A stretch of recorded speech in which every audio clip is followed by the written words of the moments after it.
नमस्कार दोस्तों, हर हर महादेव। कैसे हो आप लोग? उम्मीद है अच्छे होंगे। महादेव का आशीर्वाद हमेशा आप पर बना रहे। दोस्तों,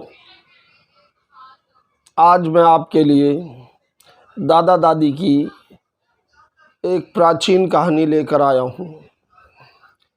उम्मीद है आप सभी को पसंद आएगी। बहुत पुरानी बात है दोस्तों। एक जंगल में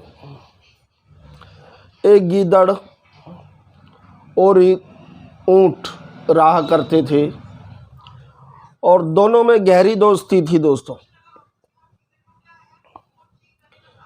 ये दोनों घने जंगल में नदी के पार रहा करते थे।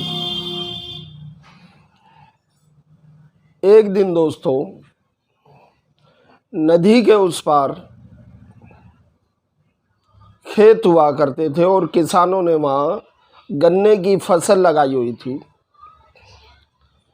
गीदड़ का और ऊंट का मन करता है गन्ने खाने के लिए, तो ये दोनों आपस में बात करते हैं और कहते हैं, दोस्त चलो आज गन्ने खाए जाएं और नदी के पार चलो। अब दोस्तों, गीदड़ कहता है कि दोस्त, पर मुझे तो तैरना नहीं आता, मैं नदी पार कैसे जाऊंगा। इस पर ऊंट कहता है, कोई बात नहीं मित्र,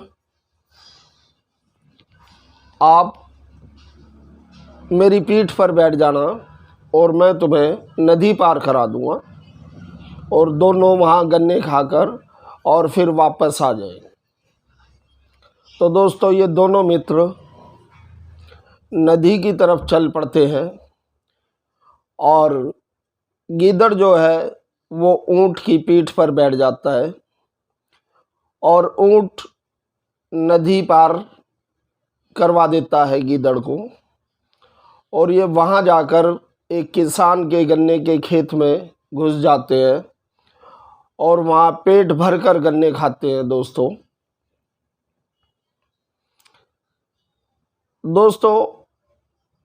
ऊंट साइज में थोड़ा बड़ा होता है, इसलिए उसे भोजन भी ज़्यादा चाहिए।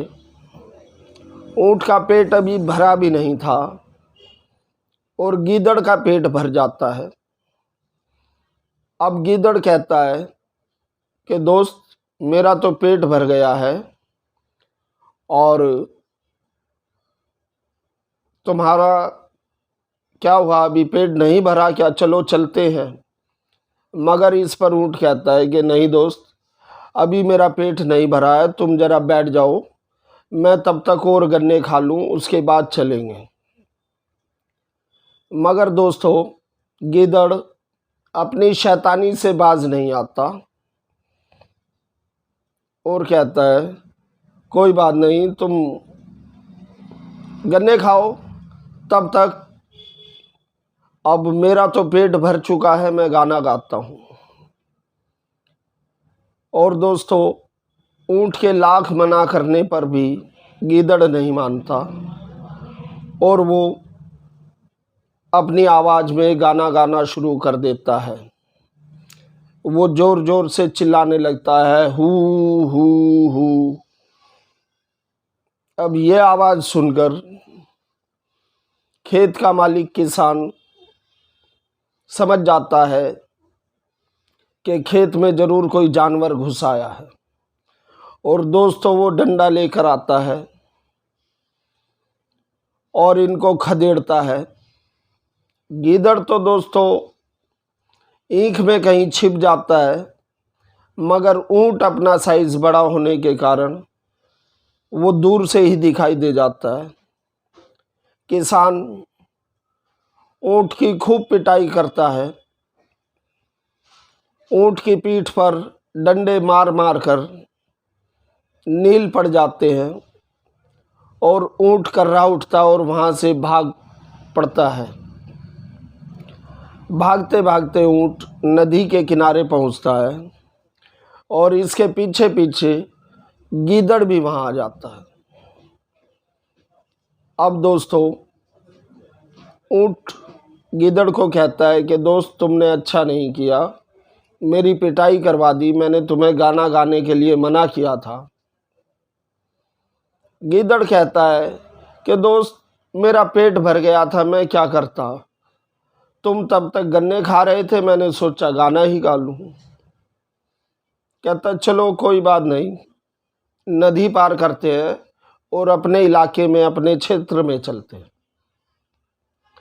अब दोस्तों गीदड़ ऊँट की पीठ पर बैठ जाता है और ये दोनों नदी में उतर जाते हैं और नदी पार करना शुरू कर देते हैं। दोस्तों जब बीच नदी में ऊँट पहुंचता है तो ऊँट कहता है भाई गीदड़, मेरा तो लुट ही करने को मन कर रहा है और मैं तो अब नदी में लुट ही करूँगा।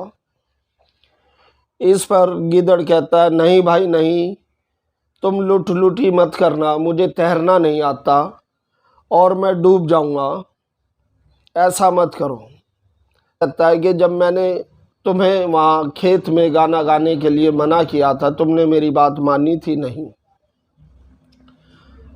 तो भाई अब मैं तो अपने मन की करूँगा और मैं लुट ही करूँगा। और दोस्तों ऊँट जो है बीच नदी में लुट ही कर लेता है। इसमें गीदड़ नदी में डूब जाता है। उसके बाद ऊँट नदी पार कर जाता है और वापस जंगल में चला जाता है। तो दोस्तों ये कहानी यहीं पर समाप्त होती है। उम्मीद है आप सभी लोगों को पसंद आई होगी। तो दोस्तों मैं आपसे कहना चाहता हूँ, इससे एक संदेश मिलता है हमें कि दोस्ती हमेशा अच्छे आदमी से करनी चाहिए, नुगरे से नहीं। नुगरे की दोस्ती हमेशा आपको दुख देगी, इसलिए आप दोस्ती जब भी करें तो जांच परख कर और तभी दोस्ती करें। अगर ये कहानी आपको पसंद आई है तो लाइक, सब्सक्राइब और शेयर ज़रूर करें। इसी के साथ नमस्कार दोस्तों।